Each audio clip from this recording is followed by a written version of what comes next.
If there's one thing that MLMs just love doing more than anything else, it's injecting a healthy dose of pseudoscience into their schemes.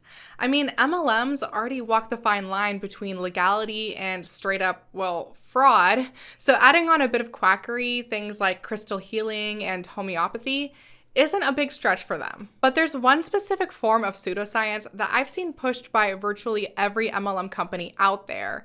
And in my opinion, it's pushed on purpose because it's quite effective at drawing people into an MLM and keeping them there, where they're financially exploited. The pseudoscience I'm referring to is something called the law of attraction. And no, despite it sounding like a possible title for a very cringy Hallmark movie, the law of attraction has little to do with getting your crush to like you back. The law of attraction is a belief founded in New Thought philosophy that a person's positive or negative thoughts attract either positive or negative experiences into their life. It states that our thoughts have a specific frequency or vibration that we emit out into the universe, and that we attract into our lives things with similar vibrations. Every single thing in this world is made up of energy. I'm made up of energy. You are made up of energy. Everything is made up of energy, and everything is constantly in motion.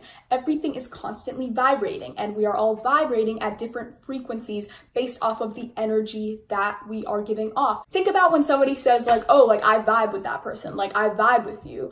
What that really means is we are connected vibrationally. Vibe, vibration, it's the same thing. So when you're vibing with someone, you are on the same vibrational playing field.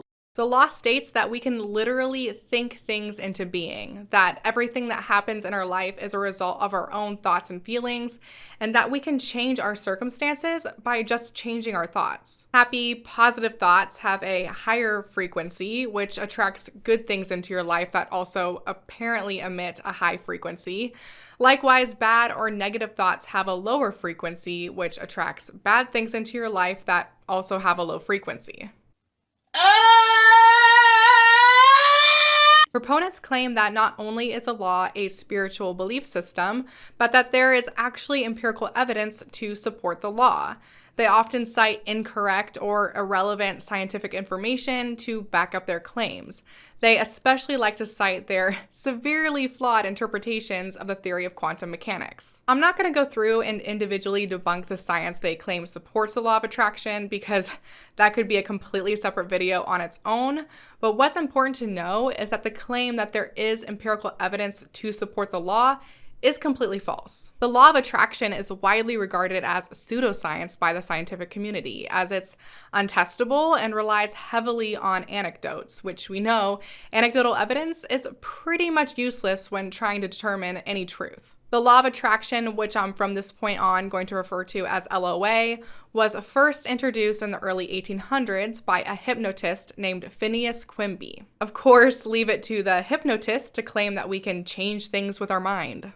Although Quimby never used the label LOA, Quimby was one of the first to suggest that our thoughts can affect our physical reality. He claimed to have cured himself of tuberculosis through positive thinking alone. Throughout the 1800s and 1900s, the concept of LOA could be found in the writings of notable self-help authors. Think and Grow Rich by Napoleon Hill, which is the best-selling self-help book to date, incorporated ideas from LOA, as did the widely popular book The Power of Positive Thinking by Norman Vincent Peale. LOA gained mainstream attention in the early 2000s when television writer Rhonda Byrne released her book called The Secret and subsequent film of the same title. In The Secret, Byrne claims that LOA has been used by some of history's greatest people like Abraham Lincoln, Thomas Edison, and even Jesus of Nazareth, but has been suppressed by those who want to keep the power of LOA to themselves. The book and movie place heavy emphasis on material wealth and success, and claim that one can acquire these things simply by visualizing and believing themselves to already be wealthy and successful. See yourself living in abundance, and you will attract it. It always works. It works every time with every person. Byrne's ideas were further pushed into the mainstream when Oprah Winfrey featured and highly praised The Secret on her talk show, which now makes me wonder why Oprah didn't just teach her audience how to use the law of attraction to manifest their own car. Law of attraction. With the emphasis LOA proponents place on material wealth, it's really no surprise that those in the MLM industry have begun teaching how to properly use LOA to grow your MLM business. MLM training overwhelmingly focuses on mindset training and personal development, so LOA really fits right in. Well, law of attraction is very powerful, and the business model of MLM is very powerful. I said to myself, hey, if I think of money negatively, I'm going to be repelling it away. Because subconsciously, if you don't view money as good, you're never going to attract it into your world. So how does this work in a network marketing business? How does it work for me? How can it work for you? Here's what happens. When you clearly get in your mind what it is that you want to become, to achieve, to attract, to contribute, whatever it is, you get that picture so clearly in your mind and it becomes your dominant thought. Two things happen. One, the universe kicks in and it starts attracting towards you. But two, probably as big, if not bigger, is your subconscious brain starts to work overtime. Not only is LOA obvious quackery, but belief in LOA can have devastating consequences for the believer, especially in the context of MLM. And in my opinion, MLMs push this mystical concept because it's effective at keeping people involved, despite the fact that most people lose out in MLMs. LOA leads to delusional optimism. Obviously, a heavy dose of optimism is generally beneficial. However, optimism in excess, to the point of being just plain delusional, can be detrimental. A core component of LOA is that no dream is too big, no desire is too outlandish. Anything and everything you want can be yours. It's just a matter of focusing your thoughts on what you want, putting your positive energy out into the universe, and waiting for the universe to deliver. You want to be a millionaire? You can be. You want to be the next president of the United States? You can be. Do you want to be a person who believes they can be perfectly happy all the time if they just wish for it hard enough? You can be. Likewise, MLMs perpetuate the notion that there is no limit to how much someone can make as a distributor. They'll say that how much you make is a direct result of how much time and effort you put into your business, and that the earning potential is unlimited. Technically, MLMs themselves don't place a cap on commissions. However, that doesn't mean that there aren't external caps placed by the market itself. MLMs ignore things like product demand and market saturation, which limit how much you can profit.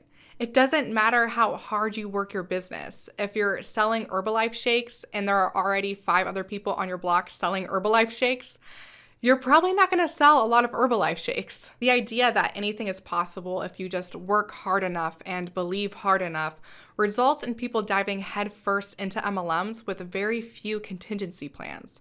People invest their entire savings, open up multiple credit cards, and even leave their jobs to join an MLM because they're told that the possibilities in MLMs are as big as their dreams. People easily buy into this zero-limit subculture because we have an illusion of potential, which refers to our readiness to believe we have a vast reservoir of untapped abilities just waiting to be released. An overabundance of optimism leads to total delusion, which MLMs can then take advantage of. As long as an MLM can keep you thinking that your sheer desire for success will eventually lead to actual success, they can keep you sucked in. LOA leads to victim blaming. As we previously discussed, a central tenet of LOA is that everything that happens in your life is a direct result of your thoughts and feelings. They claim that the vibrations you put out into the universe cause you to attract like vibrations back into your life. If your thoughts tend to be negative or pessimistic, your life will be full of trials and obstacles. If your thoughts tend to be positive or optimistic, your life will be full of joy and happiness. It's pretty easy to see here how actually believing this can be an extremely harmful thing, right? It implies that if something truly awful happens to you, like if you got into a car accident or had someone in your life pass away, that it's your fault that it happened in the first place. It's victim blaming, pure and simple. MLMs toy with this LOA concept all the time. If someone is having trouble with their business and isn't making money, they're often told it's because they're lacking belief or don't have the proper mindset. All right. Here we go today. I'm going to give you guys 2 strategies for adopting the impossible to fail mindset. And I will tell you, if you don't adopt an impossible to fail mindset in network marketing, you most likely will fail. So the second reason why I think people fail in network marketing is mindset and belief. All right, we need to have belief in the products that we are representing. We need to have belief in the industry of network marketing, the profession of network marketing. LOA makes it really convenient for MLMs to avoid taking any blame for those in their business that fail. They say it can't possibly be that the structure itself is flawed, and that the reason people may fail is because they lacked belief, focused too much on the negative, or didn't have the mindset of someone who is successful. This can lead to distributors falling into massive debt because they believe that if they just get their mindset right, if they truly visualize their own success, that eventually their business will turn around. And if their business never succeeds, they believe it's their own fault for not wanting it enough. LOA masquerades as a biblical principle. So I do have a lot of atheist subscribers, and I know that most of you are probably like, all right. because I'm about to talk about religion. But I also know I have some subscribers who are like, why does she have to bring up religion? We're just talking about MLMs. The thing is, MLMs in the US use religion, specifically Christianity, as a motivating factor to get people to join. It's undeniable. So to truly discuss all the recruitment tactics used by MLMs, we have to talk about religion. I myself am not religious, so I'm not trying to take a theological position with this, but simply report as an outside observer. There are many who insist that LOA is based on biblical principles. They'll often reference specific verses in the Bible that they say support the concept of LOA. Although there certainly are Christians who incorporate New Thought philosophy like LOA into their faith practice, the assertion that LOA is based on biblical principles or any formal theological structure is unfounded. There is no historical precedent in Christian theology to support LOA. New Thought philosophy diverges from mainstream Christianity in a number of ways. For starters, it blurs the line between God or an infinite intelligence and the universe itself, saying that the universe is God and God is the universe. Whereas Christian theology has historically taught that God is the creator of the universe and himself outside of it. Additionally, New Thought's LOA asserts that we ourselves are divine beings, one with God as we are right now, and capable of drawing upon divine power to change things in our material world.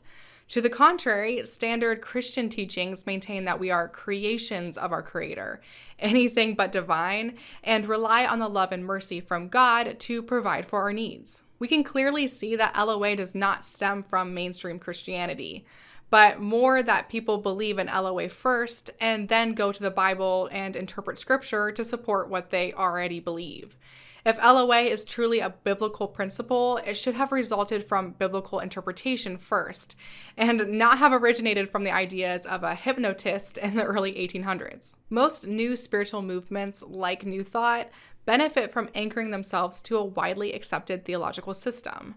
Likewise, MLMs benefit from suggesting that LOA is a biblical principle because MLMs already target Christians. If they can get their reps believing that they can become a millionaire earner through positive thinking alone and that this is a biblical teaching, they can keep people involved to their own detriment. So what does the science have to say about the law of attraction? Well, according to an article written by Neil Farber, a professor of psychology for Arizona State, published by Psychology Today, those who employ the law of attraction overwhelmingly fail to attract into their lives what they wish to attract.